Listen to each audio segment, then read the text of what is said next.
विद्यार्थियों के हमें राजनीति विज्ञान का भूगोल से क्या संबंध है, इस बिंदु पर डिस्कस करेंगे। पिछले वीडियो में हमने राजनीति विज्ञान का अर्थशास्त्र से क्या संबंध है, इस बिंदु पर डिस्कस किया था। देखिए, सबसे पहले हम ये जानने का प्रयास करेंगे कि भूगोल क्या है या भूगोल से क्या अभिप्राय है।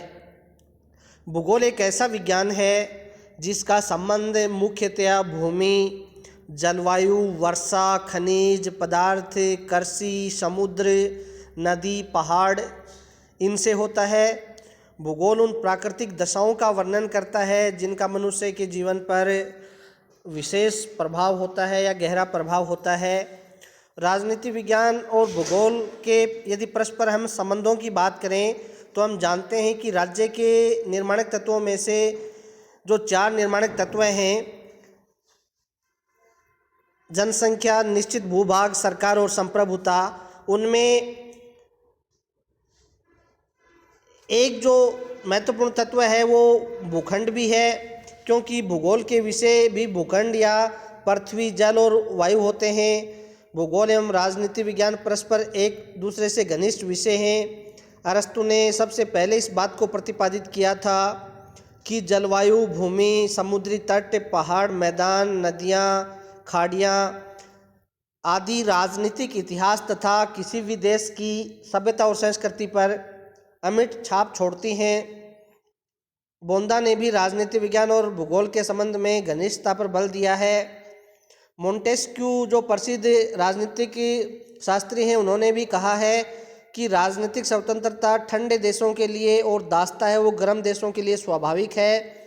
पर्वतीय प्रदेश हैं वो स्वतंत्रता प्रेमी होते हैं। अत्याचारी शासन प्राय उर्वरक मैदानों में पाया जाता है। महाद्वीप की जनता के मुकाबले में छोटे द्वीपों के जो निवासी हैं उनको लोकतांत्रिक शासन है वो अधिक प्रिय होता है। रूसो ने भी 18वीं शताब्दी में जलवायु तथा सरकार के स्वरूपों के संबंध स्थापित करते हुए कहा कि गर्म जलवायु निरंकुश शासन के लिए और ठंडी जलवायु बर्बरता के लिए और सम जलवायु है वो अच्छे जनतंत्रीय जो शासन है उसके लिए उपयुक्त होती है। 19वीं शताब्दी के मध्य में टॉमस बकल ने इस बात पर बल दिया कि किसी देश के लोगों के चरित्र और उनकी राजनीतिक जो संस्थाएं हैं उनको निर्धारित करने वाला जो सबसे महत्वपूर्ण जो तत्व है वो उसकी भौगोलिक और भौतिक परिस्थिति है। बलंसली, रिटर, रेटिजम और मैकाइवर ये कुछ ऐसे महत्वपूर्ण आधुनिक विद्वान हैं जिन्होंने राजनीतिक जीवन पर भौगोलिक परिस्थितियों के प्रभाव का जो महत्व है उसको स्वीकार किया है। वस्तुतः हम ये देखते हैं कि किसी भी देश की समस्याएं हैं और उनके जीवन को समझने के लिए वहाँ का जो भूगोल है उसका ज्ञान होना आवश्यक है। भूगोल ने न केवल राष्ट्र की गृह नीति को प्रभावित किया है अपितु किसी भी देश की जो विदेश नीति है वो भी उसके प्रभाव से अछूती नहीं रहती। आज अमेरिका और रूस विश्व की जो महान शक्तियाँ हैं, जो सुपर पावर हैं, इसका कारण वहाँ का भूगोल है। वहाँ की प्राकृतिक संपदा, वहाँ के खनिज पदार्थों की बहुतायत के कारण उनकी जो राष्ट्रीय शक्ति है उनमें हम ये देखते हैं कि आज अप्रत्याशित वृद्धि हुई है।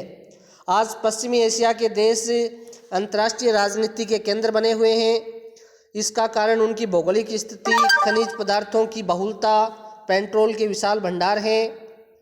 स्विट्जरलैंड में प्रत्यक्ष लोकतंत्र की सफलता का जो सबसे महत्वपूर्ण कारण है वो भी वहाँ की भौगोलिक स्थिति है, क्योंकि जो प्रत्यक्ष प्रजातंत्र या जो इस प्रकार का जो प्रत्यक्ष लोकतंत्र होता है वो केवल छोटे जो देश हैं, छोटी जो कंट्री हैं उनमें है। स्विट्जरलैंड है, उसकी भौगोलिक स्थिति इस प्रकार की है कि वो बहुत छोटा देश है। भूटान और नेपाल जैसे देश यदि राजनीतिक दृष्टि से इतने पीछे हैं तो उसका कारण ये है कि वहाँ पर एक प्रकार से प्राकृतिक साधन हैं वो नहीं है। प्राकृतिक दृष्टि से या प्राकृतिक साधनों की दृष्टि से, संसाधनों की दृष्टि से वो असंपन्न है। भूगोल के बढ़ते हुए महत्व के कारण ही जियोपॉलिटिक्स नाम का एक नया विषय हमारे सामने आया है या उसका निर्माण हुआ है, जो भौगोलिक तत्वों के राजनीतिक प्रभावों का उल्लेख करता है। इस विषय के विशेषज्ञ जो मैकेंडर हैं उन्होंने बताया कि समुद्री शक्ति के और स्थलीय शक्ति के बीच होने वाला संघर्ष का अंतर्राष्ट्रीय राजनीति है उसके ऊपर निर्णायक प्रभाव पड़ता है। दूसरे विद्वान हैं हिंज, उन्होंने भी ठीक ही लिखा है कि हमारा ऐतिहासिक राजनीतिक भाग्य हमारी भौगोलिक स्थिति के ऊपर निर्भर करता है। तो इस प्रकार हमें ये समझने का प्रयास करते हैं कि भूगोल और जो राजनीति विज्ञान है वो एक दूसरे से सटे हुए हैं, एक दूसरे से संबंधित विषय हैं। हमारा जो ऐतिहासिक और जो आर्थिक भाग्य है वो भूगोल के ऊपर निर्भर करता है।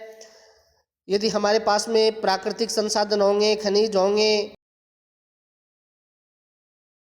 देश जो आज हम महाशक्ति के रूप में देखते हैं, तो वो देश भी एक प्रकार से प्राकृतिक संसाधन और खनिजों की दृष्टि से उनमें पर्याप्त मात्रा मौजूद है, इसलिए वे आज अंतर्राष्ट्रीय मंच पर एक प्रकार से सुपर पावर की जो भूमिका है वो निभा रहे हैं। और कुछ देश जो हम बात करते हैं जैसे नेपाल और भूटान की, वो आज जैसे कमज़ोर हैं, तो वो इस प्रकार से हैं क्योंकि वहाँ पे इतने प्राकृतिक संसाधन हैं, जो खनिज हैं उनका पूर्णतः अभाव है।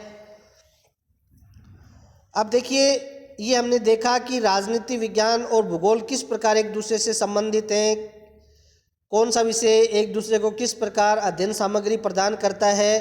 अब हम ये देखने का प्रयास करेंगे कि राजनीति विज्ञान और जो भूगोल है दोनों विषयों में क्या अंतर है।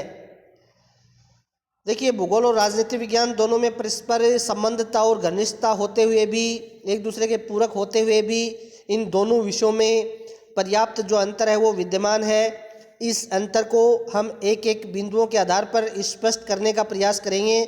सबसे पहले यदि बात करें विषय वस्तु के आधार पर अंतर की, तो भूगोल के अंतर्गत हम किसका अध्ययन करते हैं? भूगोल के अंतर्गत हम विभिन्न देशों की प्राकृतिक दशा, वहाँ की जलवायु, वहाँ की वनस्पति, इन सब का अध्ययन हम भूगोल के अंतर्गत करते हैं। इसके अलावा यदि हम राजनीति विज्ञान के विषय वस्तु की बात करें, तो राजनीति विज्ञान के अंतर्गत हम राज्य, सरकार और विधि का अध्ययन इसके अंतर्गत करते हैं। एक भू संबंधी विज्ञान यदि भूगोल है, तो दूसरा राज्य संबंधी विज्ञान राजनीति विज्ञान है। इस प्रकार दोनों विषयों में विषय वस्तु के आधार पर पर्याप्त अंतर है वो विद्यमान है। दूसरा जो मौलिक अंतर दोनों विषयों में हमें देखने को मिलता है वो ये है कि प्रकृति के आधार पर अंतर। भूगोल है वो एक प्रकार से ऐसा विषय है जो ठोस तथ्यों से संबंधित विज्ञान है, जबकि राजनीति विज्ञान या जो राजनीति शास्त्र है वो तथ्यों के साथ साथ एक प्रकार से आदर्शों की बात करता है, नैतिकता की बात करता है। दूसरे शब्दों में हम ये कह सकते हैं कि भूगोल है वो एक प्रकार का वर्णनात्मक विषय है, जबकि राजनीति विज्ञान है वो एक प्रकार से आदर्शात्मक विज्ञान है। निश्चितता की मात्रा के आधार पर भी दोनों विषयों में अंतर विद्यमान है। भूगोल एक निश्चित विज्ञान है तथा उसके नियमों में निश्चितता रहती है, जबकि राजनीति विज्ञान है वो एक प्रकार से अनिश्चित विज्ञानों की श्रेणी में आता है। तो इस प्रकार आज के हमारे इस वीडियो में हमने राजनीति विज्ञान और भूगोल दोनों विषय किस प्रकार एक दूसरे विषय से संबंधित हैं और किस प्रकार दोनों विषयों में अंतर है, इन सब के बारे में डिस्कस किया। मैकेंडर की जो थ्योरी है भू राजनीति जियोपॉलिटिक्स, उसके बारे में हमने डिस्कस किया। इसमें हमने देखा जियोपॉलिटिक्स या भू राजनीति, ये कई बार इस प्रकार के जो क्वेश्चन है वो 2-2 नंबर के क्वेश्चन एग्जाम में पूछे जाते हैं कि भू राजनीति या जियोपॉलिटिक्स क्या होती है। तो किसी देश की जो राजनीति है या जो विदेश नीति है उसका भूगोल उसको किस प्रकार प्रभावित करता है।